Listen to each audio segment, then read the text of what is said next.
जामुन का जादुई घर। चाची चाची एक रोटी और दे दो, बहुत भूख लगी है। अरे मनहूस, तेरा बाप मरने से पहले यहाँ कोई खजाना छोड़कर नहीं गया है जो मैं तुम दोनों माँ बेटी का पेट भरती रहूं। अब रोटी नहीं मिलेगी, चल भाग यहाँ से। गुड्डी को रोता देखकर उसकी दादी फूलमती से रहा नहीं जाता और वो कहती है, अरे छोटी बहू, ये तुम किस तरह से बच्ची को डांट रही हो? रोटी ही तो मांग रही है, दे दो उसे एक रोटी। रोते नहीं गुड्डी बेटा। दादी दादी, चाची ने मुझे रात में भी खाना नहीं दिया था और सुबह में भी बस एक ही रोटी दी है। एक और मांग रही हूँ तो मुझे डांट कर भगा दी। छोटी बहू, ये क्या तरीका है बच्चों से बात करने का? ये घर जितना तेरा है उतना ही बड़ी बहू का भी है। आप तो चुप ही रहिए माँ जी। एक तो मेरा पति आपका बोझ और आपके इलाज का खर्चा उठा रहा है, ऊपर से हम इन नालायक बच्चे और इसकी विधवा माँ का भी खर्चा उठाए। ये हमसे नहीं होने वाला। तभी उधर से फूलमती की विधवा बहू ममता आती है। छोटी बहू, कम से कम माँ जी से तो इस तरह से बात मत करो। माना कि मेरे पति के जाने के बाद घर का सारा खर्चा देवर जी को उठाना पड़ रहा है, इसका मतलब ये नहीं कि तुम हम सबके साथ इस तरह का व्यवहार करोगी। अरे हाँ हाँ, मैं तुम सबकी अब आरती उतारू ना। लड़ने में तो एकदम आगे रहती हो तुम दोनों, फिर कमा कर क्यों नहीं खा लेती? सलाह देने के लिए शुक्रिया छोटी बहू। अब हम माँ बेटी तुम्हारे ऊपर बोझ नहीं बनेंगे। चलो बेटी, अब हमारे लिए इस घर में कोई जगह नहीं। बड़ी बहू, मैं भी तेरे साथ चलूंगी। मैं बेशक भीख मांग कर खा लूंगी, लेकिन इस बदतमीज बहू के साथ एक पल भी नहीं रहूंगी। मुझे साथ ले चल बहू। हाँ हाँ, जाओ जाओ। ये मत सोचना कि मैं तुम लोगों का ये इमोशनल ड्रामा देखकर रोक लूंगी। और हाँ, दोबारा फिर इस घर में कदम रखने की गलती मत करना। अब निकलो यहाँ से। उसके बाद वे तीनों सास बहू वहाँ से चली जाती है, लेकिन उनके पास अब रहने का कोई ठिकाना नहीं होता। वे लोग दूसरे गांव में जाकर एक खुले जगह में घास फूस इकट्ठा कर एक छोटी सी झोपड़ी बनाते हैं और उसके अंदर जाते हैं। तभी फूलमती की तबीयत बिगड़ जाती है। बहू, लगता है धूप में चलने की वजह से मुझे लू लग गई है। माँ जी, आप फिक्र मत कीजिए, सब सही हो जाएगा। आप यहीं आराम करिए, मैं गाँव से किसी डॉक्टर को बुला कर लाती हूँ। गुड्डी, तब तक तुम दादी का ख्याल रखना। उसके बाद ममता अपने पति की आखिरी निशानी मंगलसूत्र को बेचकर उससे घर का कुछ राशन और फूलमती की दवाई लेकर आती है। माँ जी, मैंने काम का भी पता कर लिया है, कल से मैं काम पर जाऊंगी। बहू, मुझे माफ कर दे। मैं तेरे साथ हो रहे अन्याय को बस बेबस होकर देख सकती हूँ, कुछ नहीं कर सकती। माँ जी, आप चिंता मत कीजिए, भगवान पर भरोसा रखिए और मेरे साथ तो आपका आशीर्वाद और गुड्डी का प्यार है। हम साथ में बहुत खुश हैं माँ जी, और मैं अब बस आप दोनों को खुश देखना चाहती हूँ। काश काश की दुनिया की हर बहू तेरे जैसी होती। ममता अपना घर चलाने के लिए दूसरों के घरों में झाड़ू पोछा करके अपना घर चलाने लगती है।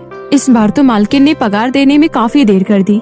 आज महीने को बीते 4 दिन हो गए और अभी तक पैसे नहीं दी। अब तो घर का राशन भी खत्म होने वाला है।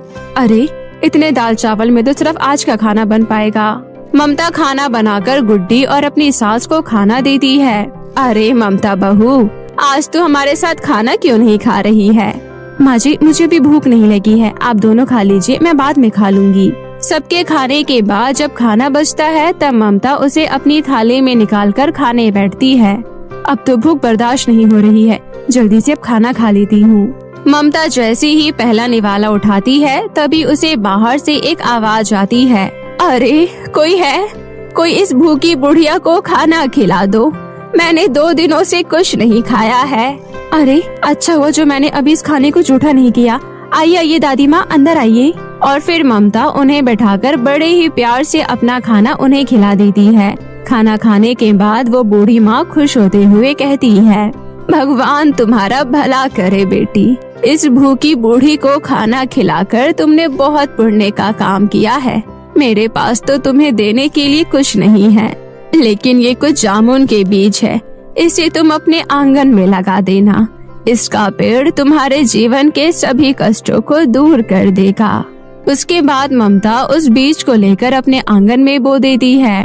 काश उस बूढ़ी अम्मा ने जैसा कहा वैसा ही हो। इस बीज से उगने वाले फल से हमारे जीवन के सभी कष्ट दूर हो जाए। इतना कहकर ममता अपनी झोपड़ी के अंदर चली जाती है। अगली सुबह जब वो सोकर उठती है तभी वो देखती है कि उसके आंगन में एक बहुत बड़ा जामुन का पेड़ उग आया है, जिस पर बहुत सारा जामुन लगा है। हे भगवान, ये कैसा चमत्कार है? कल रात ही तो मैंने ये बीज बोया था और आज ये इतना विशाल हो गया। हो ना हो ये जरूर कोई जादुई जामुन का पेड़ है। तुमने बिल्कुल सही पहचाना ममता, मैं जादुई जामुन का पेड़ हूँ। तुम्हारे अच्छे व्यवहार की वजह से उस बूढ़ी माँ ने तुम्हें ये जादुई बीज दिया था और मैं यहाँ तुम्हारे जीवन के सभी परेशानी को दूर करने आया हूँ। तुम भला मेरी परेशानी को कैसे दूर करोगे? तुम्हारी जो भी परेशानी है तुम मुझे बताओ, मैं अपने जादू से तुम्हारी सारी परेशानी को दूर कर दूंगा। अगर ऐसी बात है तो क्या तुम मेरे परिवार वालों के लिए राशन ला सकते हो? क्योंकि मेरी मालकिन ने मुझे समय से पगार नहीं दी और मेरे घर में अभी बनाने के लिए बिल्कुल भी राशन नहीं है। अगर आप मुझे थोड़ा राशन दे देंगे तो मेरी बहुत मदद हो जाएगी। बस इतनी सी बात, ये लो। उसके बाद जादुई जामुन के जादू से ममता के घर में ढेर सारा राशन आ जाता है। तभी वो जादुई जामुन का पेड़ उससे कहता है, बस इतना ही? क्या तुम मुझसे और कुछ नहीं मांगना चाहोगी? मांगना तो चाहती हूँ, लेकिन ज्यादा कुछ मांगने से कहीं मैं लालची तो नहीं हो जाऊंगी। ऐसा नहीं सोचो ममता, क्योंकि आज तुम्हें जो भी कुछ मिल रहा है वो तुम्हारे अच्छे कर्मों का ही फल है। वैसे भी मैं बस आज के लिए ही हूँ यहाँ पर, कल से मैं गायब हो जाऊंगा। चलो तुम मुझसे कुछ मत मांगो, मैं खुद ही तुम्हें कुछ देना चाहता हूँ। उसके बाद जादुई पेड़ अपने जादू से ममता के लिए एक बहुत ही सुंदर जादुई जामुन का घर बना देता है। ममता, ये जादुई जामुन का घर है। इस घर में तुम्हें किसी भी चीज की कोई परेशानी नहीं होगी और हाँ, आज से तुम्हें दूसरों के घरों में काम करने भी नहीं जाना पड़ेगा, बल्कि इस घर में इतना धन है जिससे तुम दूसरों की मदद कर पाओगी। आपका बहुत बहुत शुक्रिया जादुई जामुन का पेड़, ये जादुई जामुन का सुंदर घर देने के लिए। उसके बाद वो जादुई पेड़ गायब हो जाता है और ममता उस जादुई जामुन के घर में अपने परिवार के साथ प्यार से रहने लगती है और गरीब और बेसहारा लोगों की मदद करने लगती है। वहीं दूसरी तरफ ममता के देवर का बिजनेस में बहुत बड़ा लॉस होता है और उस लॉस के चलते उसे अपना सब कुछ बेचना पड़ता है और फिर किराए के छोटे से घर में रहना पड़ता है। मंजू, मुझे कंपनी में 15,000 की नौकरी मिली है। लेकिन जी 15,000 में हमारा क्या होगा? इतने कम पैसों में हमारा घर का खर्चा कैसे चलेगा? अगर इतने में नहीं हो पाएगा तो तुम भी कहीं नौकरी देखकर काम पकड़ लो। आज जो कुछ भी हमारे साथ हो रहा है वो तुम्हारे ही बुरे कर्मों का फल है, समझी? और इस तरह मंजू को दूसरों के घर नौकरी करके अपना घर चलाना पड़ता है और इस तरह उसका सारा घमंड टूट कर चूर हो जाता है और उसे दर दर की ठोकरें खानी पड़ती है। और वहीं ममता अपने परिवार के साथ खुशी खुशी जादुई जामुन के घर में रहने लगती है।